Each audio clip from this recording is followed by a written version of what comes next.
বিগত ২০ বছর ধরে নদী সাঁতরে এসে স্কুলে পড়িয়েছেন আমাদের ভারতবর্ষের এই শিক্ষক। হ্যাঁ, জনশ্রুতি অনুযায়ী ঈশ্বরচন্দ্র বিদ্যাসাগর তার মায়ের ডাকে সাড়া দিতে ঝড়ের রাতে খরস্রোতা দামোদর নদী সাঁতরে পার হয়েছিলেন। আর এই শিক্ষক একটানা ২০ বছর ধরে প্রতিদিন সাঁতার কেটে স্কুলে এসেছেন ভবিষ্যৎ প্রজন্মকে শিক্ষার আলো পৌঁছে দিতে। একজন শিক্ষকের ডেডিকেশন লেভেলটা একবার ভাবতে পারছেন? শিক্ষক আব্দুল মালিক। একটা সময়ে কেরালার মালাপ্পুরমের একটি লোয়ার প্রাইমারি স্কুলে অঙ্কের শিক্ষক ছিলেন আব্দুল মালিক। চাকরি পাওয়ার পর থেকে বিগত ২০ বছর ধরে প্রতিদিন কাদালুন্ডি নদী সাঁতরে পার হয়েছেন এই মানুষটা। শুধু তাই নয়, অঙ্কের শিক্ষকতা করবার পাশাপাশি এই কাদালুন্ডি নদী পরিষ্কার রাখার জন্যও ছাত্রদের নিয়ে বিভিন্ন অভিযান চালাতেন তিনি।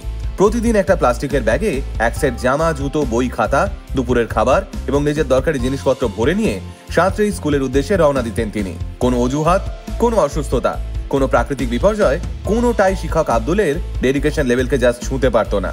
অবাক লাগছে, তাই না? এই মুহূর্তে পশ্চিমবঙ্গে সরকারি শিক্ষকের চাকরি চলে যাওয়াকে কেন্দ্র করে গোটা বাংলা উত্তাল। কিন্তু আমাদের সমাজে একজন শিক্ষকের গুরুত্ব যেটি কতটা, সেটা আজকের এই ভিডিওতে শিক্ষক আব্দুল মালিকের গল্পটা শুনলে আপনিও বুঝতে পারবেন। বাড়ি থেকে ২৪ কিলোমিটার দূরের একটা স্কুলে শিক্ষকতার চাকরি পেয়েছিলেন শিক্ষক আব্দুল। কিন্তু দুর্ভাগ্যবশত লোয়ার প্রাইমারি স্কুলটির ৩ দিকেই জল। শিক্ষক আব্দুল স্কুলের চাকরিটি পাওয়ার পর প্রথম ১ বছর ৩খানা বাস পাল্টে স্কুলে আসতেন, যার জন্য তার সময় লাগতো প্রায় ৩ ঘন্টারও বেশি। কিন্তু এইভাবে দীর্ঘদিন স্কুলে আসতে আসতে শারীরিকভাবেও ক্লান্ত হয়ে পড়ছিলেন শিক্ষক আব্দুল। কারণ স্কুলে সঠিক সময়ে পৌঁছানোর জন্য অনেক সকালে বেরোতে হতো তাকে। আর তারপর রাস্তায় দাঁড়িয়ে বাসের অপেক্ষাতেই কেটে যেত দীর্ঘ সময়। সেই সময় শিক্ষক আব্দুলকে তার স্কুলেরই এক কলিগ পরামর্শ দেন, আপনি যদি ৩টে বাস না পাল্টে এই কাদালুন্ডি নদীর সাঁতরে আসেন, তাহলে আপনার সময় অনেক কম লাগবে এবং গাড়ি ভাড়াও সাশ্রয় হবে। কলিগের মুখ থেকে এরকম একটা পরামর্শ শিক্ষক আব্দুলকে ভাবিয়েছিল। আর তারপর তিনি দেখলেন, সত্যিই তো, সাঁতার কেটে স্কুলে আসলে সঠিক সময়ের মধ্যে পৌঁছানোও যাবে এবং অন্য কোনো ট্রান্সপোর্টের উপর নির্ভর করেও থাকতে হবে না। এরপর শিক্ষক আব্দুল একটা প্লাস্টিকের ব্যাগে নিজের সমস্ত দরকারি জিনিসপত্র ভরে প্রতিদিন এইভাবেই সাঁতরে স্কুলে আসতে শুরু করলেন। ব্যাস, সেই শুরু। এরপর দীর্ঘ ২০টা বছর ধরে শিক্ষক আব্দুল প্রতিদিন নদীতে নামবার আগে নিজের সুরক্ষার জন্য একটি টায়ার টিউব পরে নিতেন। আর তারপর ঝড়, বৃষ্টি, রোদ উপেক্ষা করেই সাঁতরে নদী পার হয়ে যেতেন তিনি। শুনলে অবাক হবেন, একটা দিনও স্কুল কামাই করতেন না শিক্ষক আব্দুল।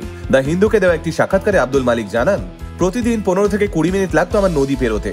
বাসে করে স্কুলে আসতে যেখানে লাগতো ৩ ঘন্টা, আমি নদী পেরোবার পর একটা জায়গায় এসে পরিষ্কার জামা কাপড় পরে তারপর স্কুলে ঢুকতাম।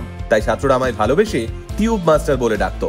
তবে রোজ এই নদী সাঁতরে নিজের দায়িত্ব ঝেড়ে ফেলতেন না শিক্ষক আব্দুল, বরং প্রতিনিয়ত স্কুলের ছাত্রদের নিয়ে চলতো তার পরিবেশ পরিচ্ছন্নতার পাঠ। পরিবেশ পরিষ্কার রাখার পাশাপাশি ছাত্রদের সাঁতারও শেখাতেন তিনি।